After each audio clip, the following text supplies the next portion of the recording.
Well, hello, and thank you for joining me again this week as we continue our look at the book of Ephesians.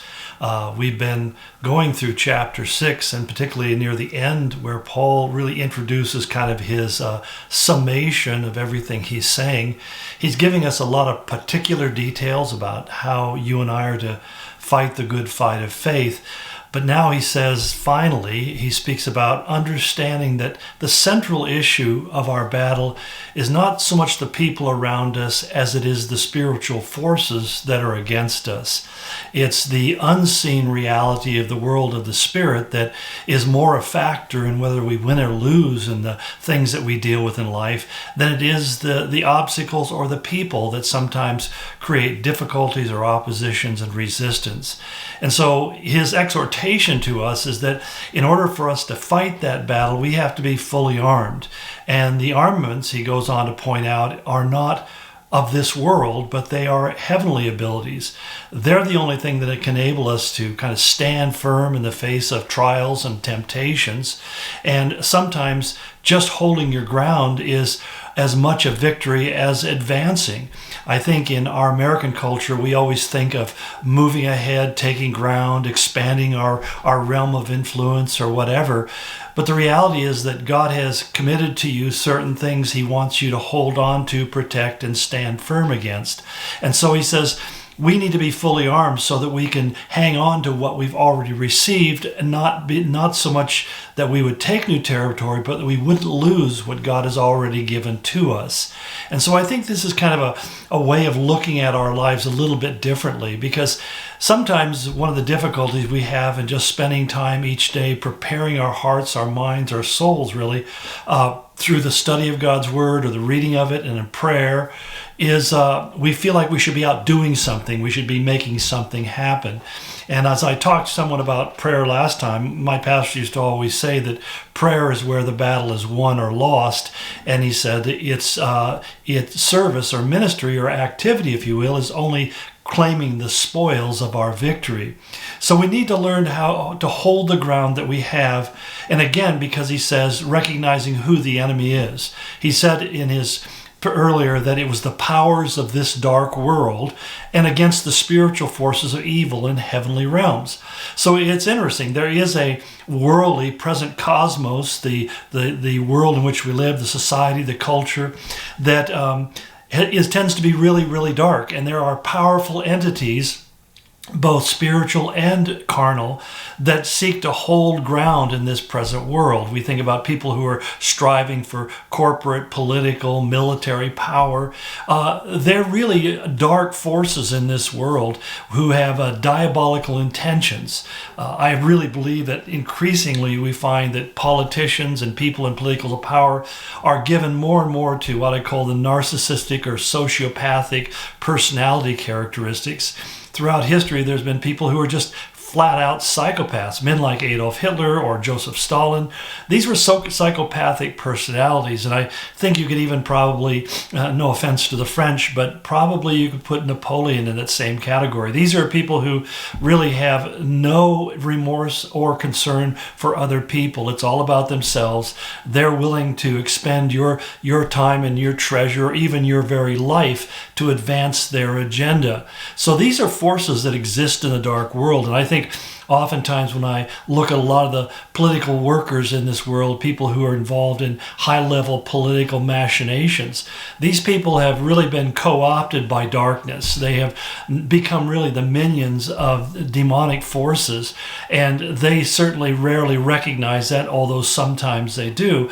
But we have to understand that we can't come against them in our own ability. It's our time and treasure or whatever is not going to be able to stop them. We need the Spirit of God. And particularly because he said what really lies behind them are the spiritual forces of evil expressing themselves in the heavenly or the spiritual dimensions around us. So all of this is a way of really kind of impressing upon us the importance, as he says in 2 Corinthians 10:3, he said, "For though we live in the world, we do not wage war as the world does."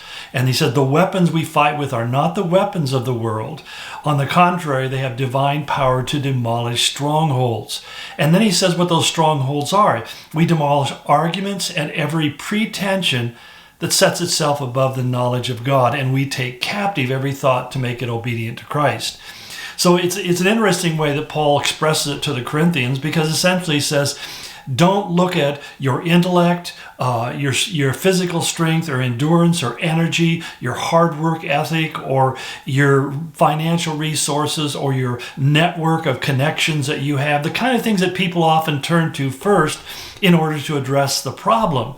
We often think that I need people who are on my side to help me win this battle. He says where you start that conflict is realizing that those may be weapons, and they may be weapons of this world, and they're not without meaning, they're not without significance, but the real issue is that we have to demolish a way of thinking. He said arguments and pretensions.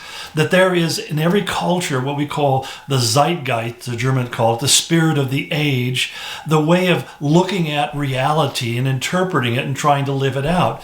We live in a time when that is being really turned on its head, to the point where evil is called good and good is viewed as being evil. So we have a lot of nonsensical ideas that are out there about identity and everything of that nature, which don't really line up with anything that we know to be real and true. I mean, the idea that a man can suddenly decide that he is a woman is so nonsensical. The person probably would have been committed in previous years, even only a decade ago, at least ignored and laughed out of the presence of other people.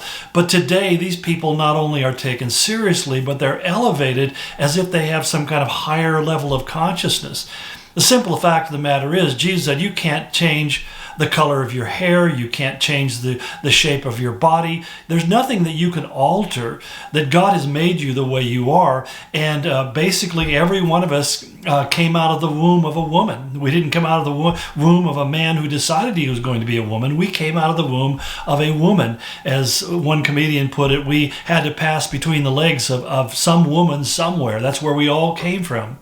And so the simple reality is that these kind of pretentious arguments, these ridiculous or even mentally ill arguments, because that's really what it is. It's a form of mental illness that believes that the unreal can actually become real, are the things that we have to contend with in our age. And so he says what we have to do is arm ourselves properly, and that's really where he goes on in the chapter to begin to talk about what that armor is. And what we're going to do over the next couple of weeks is kind of go through these different pieces of armor piece by piece. There are 7 that he describes as part of the panoplia, or we say panoply is our word, a complete set when a soldier is completely decked out in the Roman form of the first century. These are things which would be key elements of his preparation for going into battle. Now, just as a side note, it's kind of interesting because at this time, Paul was a prisoner in Rome, and he was chained. He was living in his own house, but he was literally handcuffed to a Roman soldier pretty much 24 hours a day. They would go in shifts. He'd be chained to another one. But he himself became very familiar with the armament of a Roman soldier, and I'm sure there were conversations involved. I often think about who was the real prisoner in that moment. Was it the soldier or was it Paul? Because the soldier had to be next to Paul as he shared the faith, as he communicated with others, as he wrote letters like this.